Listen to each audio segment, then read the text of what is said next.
And we're joined by Jo Bryant. Jo, you have a birthday coming up. I just want to make sure this isn't a misprint. You're turning what? 104.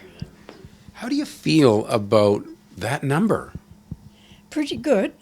It's amazing I got there, but I'm thankful I did. So, in these situations, I guess the questions are obvious. Are there any sort of lifestyle choices that you made that you think have contributed to you not only living a long time, but remaining vital and healthy? I think because I always was active, I guess I was inquisitive and I kept my mind active, but I did a lot of, like, I wanted to try everything.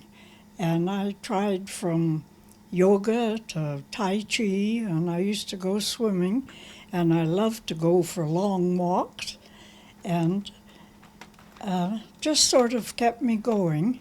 And I think I maybe was lucky. I was brought up in the 30s when we just had good food and no processed food. Everything was, we went out in the backyard and got a chicken and that kind of thing. And I think that's a good start, Right, and you're still going for walks to this day? but not like I used to. That's one thing getting old. You've got to adjust to losing a lot of what you used to do.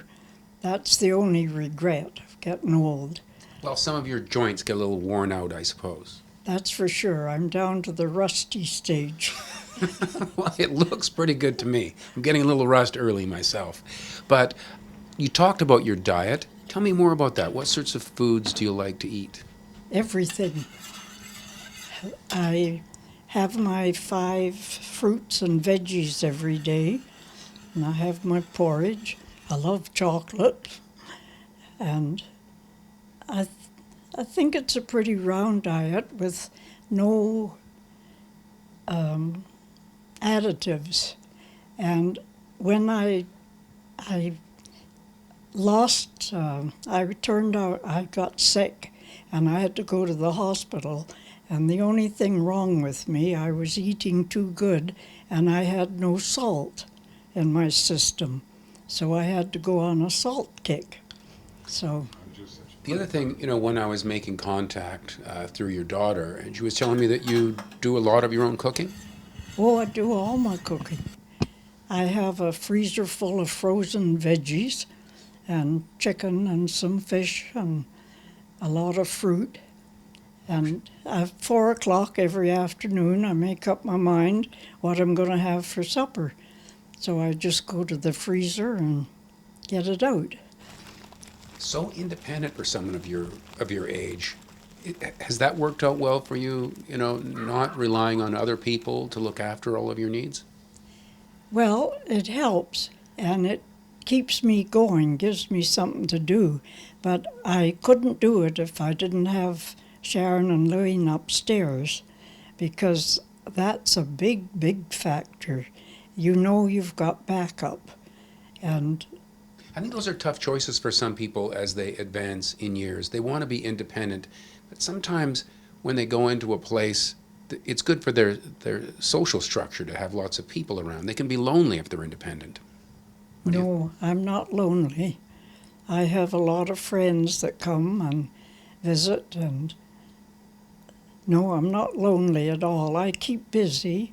I knit and I read, but that's one thing. I've had to go to large print books and that kind of thing, but it keeps me going.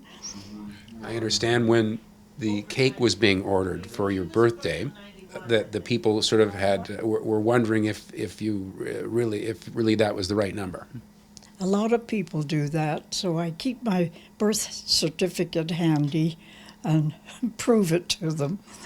I must say, meeting you, you know, I almost don't believe you're 104, but this is for real? Yeah, I'm getting used to that. You're not pulling my leg? No.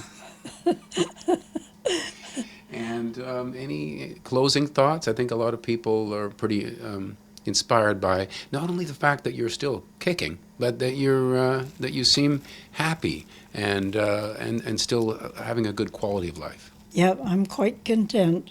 Just live every day as it comes, and I'm really happy, and I've got an awful lot of support from friends and family, and Well, that's great. And would it be okay if we maybe checked in with you for your 105th? I hope so. All right. Will you come back and take my picture? We sure will. We'll see you Okay. then. Thanks, Joe. And thank you for watching Kelowna Now.